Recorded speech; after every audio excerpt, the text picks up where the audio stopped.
Would you believe it if someone told you that one of the world's driest deserts is now home to fully operational fish farms? It sounds like science fiction, but it's a real-world project pushing the boundaries of modern agriculture. In the heart of Xinjiang, a quiet transformation is unfolding, where sand and salt are being replaced by water and marine life. This region, long dismissed for its harsh and unforgiving land, has become the stage for a bold experiment. Instead of fearing the desert, China chose to confront it, with science, engineering, and a hefty dose of ambition. The logic?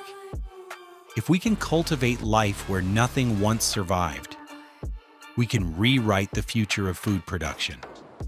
And this wasn't a cautious lab trial. It was an all-in gamble. Millions of fish and shellfish were brought into a land where rain is scarce, temperatures swing wildly, and the ground is saturated with salt. Some called it madness. But 1 year later, that madness looks like genius.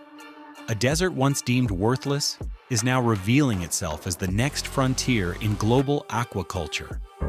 Why would anyone introduce aquatic species, including saltwater ones, into a vast, landlocked, arid wasteland?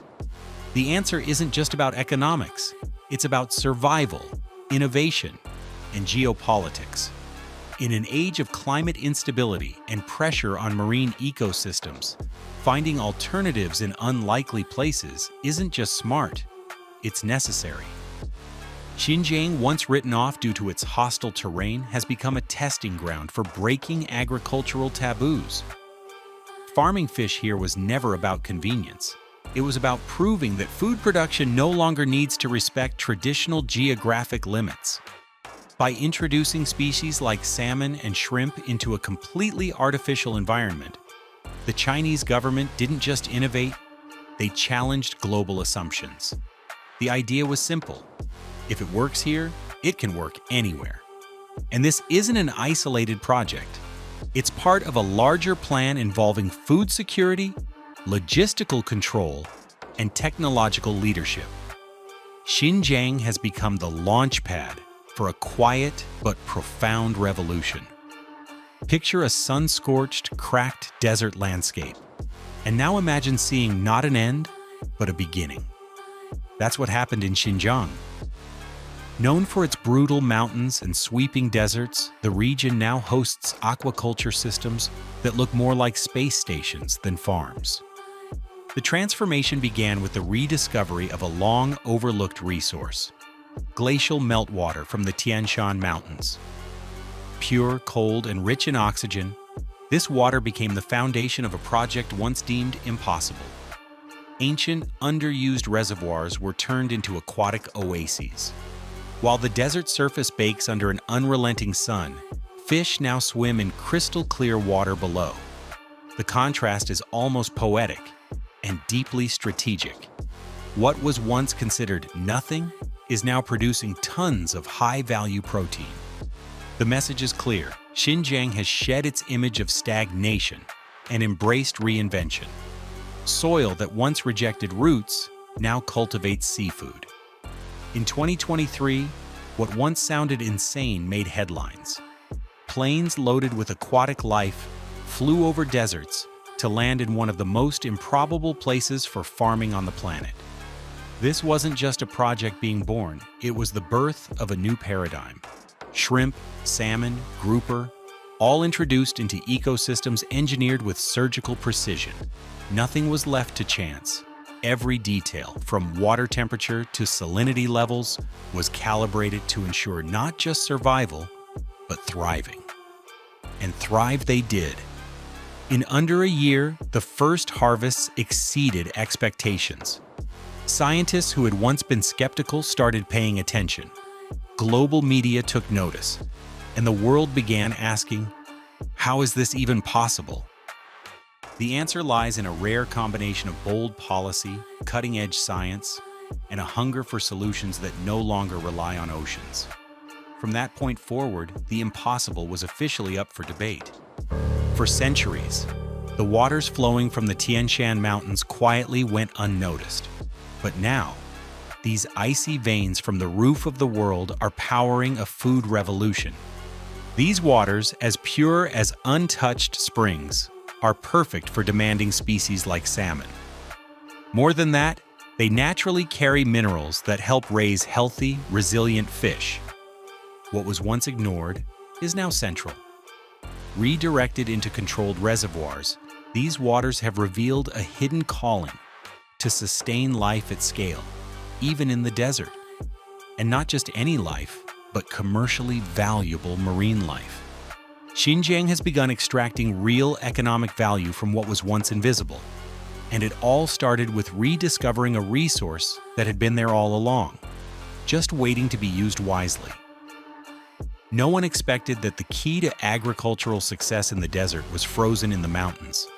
Glacial meltwater, flowing in pristine purity from the icy slopes of the Tian Shan Range, became the invisible ingredient in a revolutionary equation. It's what keeps fish alive, healthy, and growing in the heart of the desert. Unlike other water sources, this meltwater carries abundant oxygen and has the thermal stability needed for species like salmon. Without it, aquaculture in Xinjiang might never have moved beyond the drawing board. It's this water that makes it possible to maintain stable tank temperatures even amid scorching heat and freezing nights. The most remarkable part? This life-giving source was always there, just underutilized. Modern engineering has made it possible to channel, preserve, and distribute it sustainably, weaving a living network through what was once a barren wasteland. Ice, long seen as a symbol of stillness and isolation, now stands for movement, innovation, and hope. It's the hidden link between a barren past and a fertile future. What began as a risky bet quickly drew the attention of agricultural authorities and global investors. As the first harvests rolled in, the numbers told a clear story. This wasn't just viable, it was profitable. Crustaceans, salmon, groupers produced in astonishing volume and quality, rivaling some of the world's best coastal regions. Xinjiang wasn't just surviving, it was setting new standards, shattering expectations, and generating serious revenue. The impact was immediate. International media took notice, researchers rushed to study the model, and other desert countries began exploring how to replicate it. Once again, China was positioning itself as a leader in a new era of food production. More than profit, the project gave rise to a new scientific field: precision inland aquaculture, a sector that could radically redraw the global food map in the years ahead. While the world quietly watched, something unprecedented took root in the heart of Asia.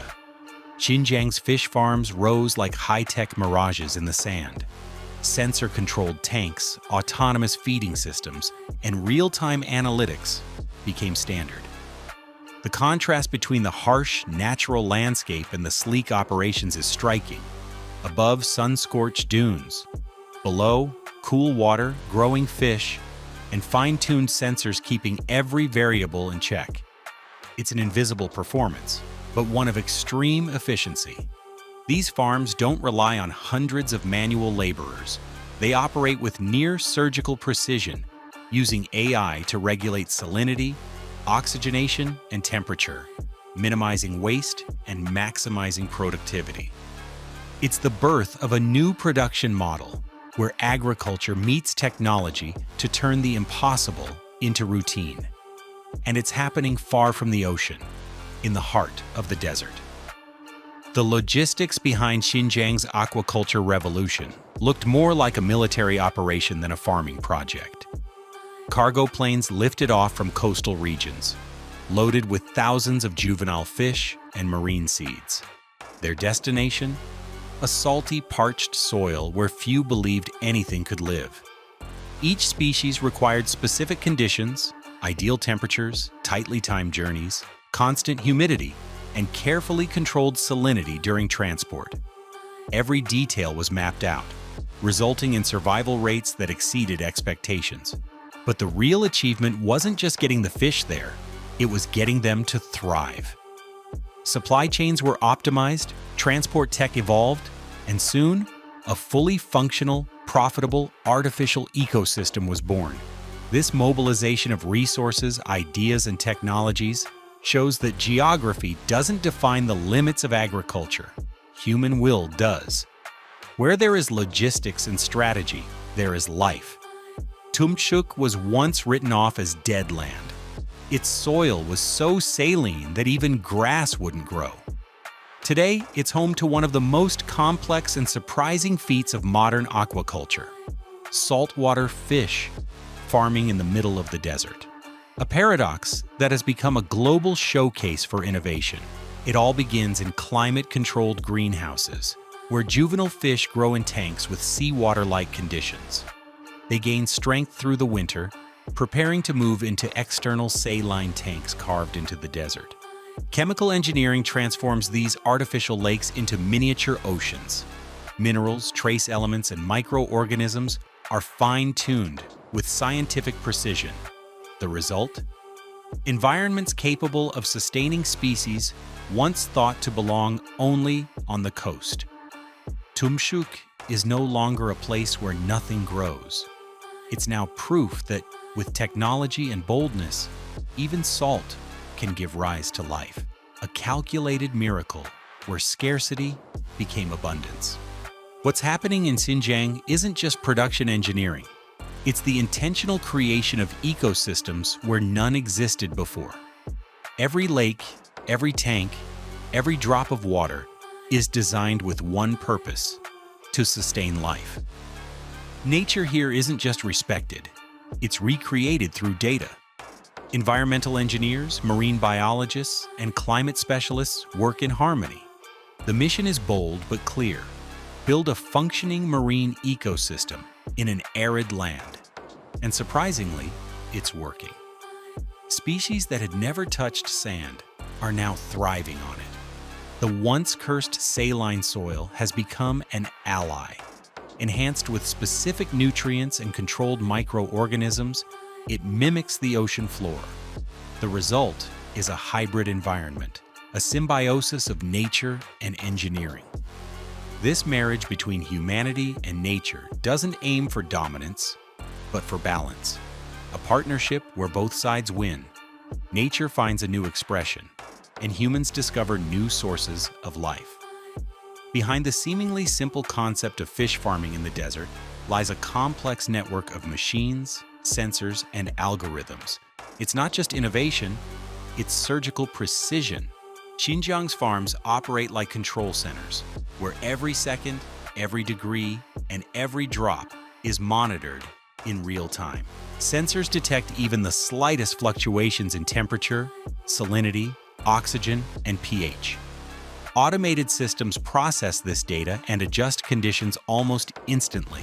If a tank starts to drift out of range, the system corrects it before the issue becomes visible. This level of control is only possible through deep integration of computer science, biology, and engineering.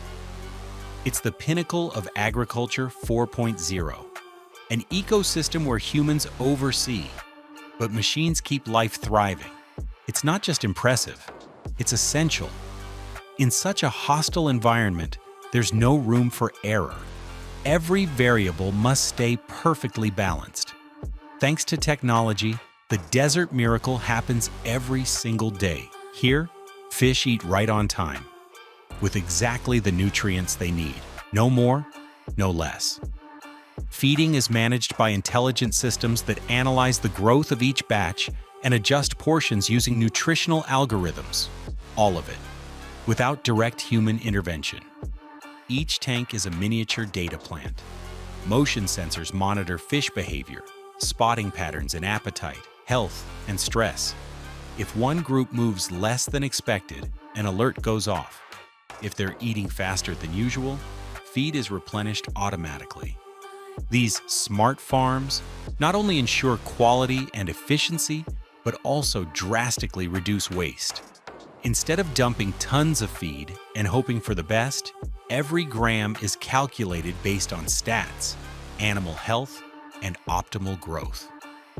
It's a new production model, one where data, not instinct, drives decisions. And this system is ready to be replicated around the world. For decades, Xinjiang was synonymous with agricultural failure. Poor soil, failed crops, and unpredictable weather made it a no-go in development plans. Today, that narrative has flipped. What no one wanted has become the source of a new kind of wealth. Alkaline and saline lands, once seen as barriers, are now actively sought out for building fish tanks. Their chemical makeup, when paired with modern treatment, creates ideal conditions for saltwater species, something unimaginable just years ago. The local economy has been reborn. Forgotten towns are growing again. Jobs are being created, and incomes have soared. Families once reliant on subsidies now profit from high-value fish and crustacean sales. This transformation from useless to valuable land is a global case study. It proves the problem was never the land. It was a lack of vision about what it could become. Imagine a salmon being harvested at sunrise from a glacial reservoir and served that same evening in a Beijing restaurant. That's the speed and efficiency of Xinjiang's logistics. A system so streamlined it turned time into an ally. It all starts with automated harvesting tools that ensure minimal stress for the fish. They're immediately placed into smart thermal containers that maintain perfect preservation temperatures without freezing. Next, refrigerated trucks, guided by logistics software, transport the products to distribution hubs or airports. There's no guesswork, everything is digital. And from catch to customer, the whole process takes less than 24 hours. This cold chain model is so advanced it rivals, and in some cases surpasses, coastal seafood hubs. A desert once associated with scarcity and stagnation now stands for speed, precision, and abundance. In the vast, unforgiving Takan Desert, one woman refused to accept impossible as her reality. Ma Chunhua, founder of the Gudaku Cooperative, began her journey with little more than courage and conviction. In 2017, when everyone said nothing could grow there, she saw potential. With just 4 members and no infrastructure, Ma developed a hybrid farming technique. While crustaceans were raised in controlled waters, aquatic plants complemented the ecosystem. This combination boosted productivity and created a virtuous cycle between flora and fauna. Year after year, crayfish yields grew. Today, the cooperative produces 150 kilograms per MU, outperforming traditional models and providing an annual income of 50,000 yen per farmer. Membership has more than doubled, and Ma's story has become a regional symbol of innovation. She didn't just challenge the land, the climate, and tradition, she beat them all. Her journey proves that revolutions begin with ordinary people who refuse to think small. Gudaku Cooperative's innovation was more than technical, it was ecological. By integrating crustacean farming with a highly nutritious aquatic plant, they created a synergy few had anticipated. Each species supports the other. The plant absorbs excess nutrients, purifying the water and preventing ammonia buildup. In return, crustacean waste feeds the plant, creating a self-sustaining loop. This natural interaction lowers costs, improves water quality, and speeds up animal growth. The hybrid model not only maximizes yield per square meter, but also transforms each tank into a balanced micro-ecosystem. It's an ecological revolution disguised as an economic strategy.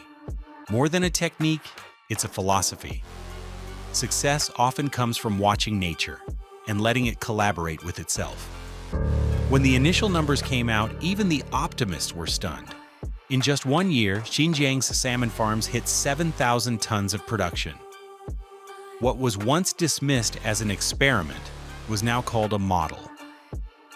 These results didn't just meet expectations, they doubled projections. And beyond quantity, the quality of the fish won over even the pickiest consumers. High-end restaurants proudly advertised that their salmon came from the Chinese desert. The message was loud and clear. It was possible. Xinjiang's production wasn't just viable, It was scalable, profitable, and sustainable. Experts who once mocked the idea were now gathering to study how to replicate it. This was the turning point. The desert, long a symbol of scarcity, had become a symbol of abundance. Xinjiang's success didn't stay in China. Governments from arid nations began sending delegations to study the model. From Egypt to Australia, the idea of growing food where there was only dust began gaining traction. This was a global revolution. International organizations started recognizing desert aquaculture as a realistic solution to climate change. While oceans suffer from warming and overfishing, deserts now offer space, sunlight, and with tech, useful water. China, meanwhile, turned the project into a soft power showcase. Exporting this know-how not only boosts its image, but reinforces its role as a leader in food innovation. Xinjiang is no longer a regional experiment. It's a blueprint for the planet's food future. What began as a whisper of hope has become a roar of transformation. In just 1 year, Xinjiang didn't just challenge the rules of modern agriculture, it rewrote them. Sand became sea. The impossible became large-scale production. Over 100 species of fish now thrive in controlled environments. A region once overlooked is now generating billions in trade and exports. But the real value isn't just in the numbers, it's in the lesson. The future of food depends on our courage to push boundaries. The desert has proven it can feed the world. Not with mirages, but with measurable results. Tomorrow's food might come from the unlikeliest places. All we need is vision and the tech to bring it to life. And when we look back, we'll remember it all started with a crazy idea in a harsh place.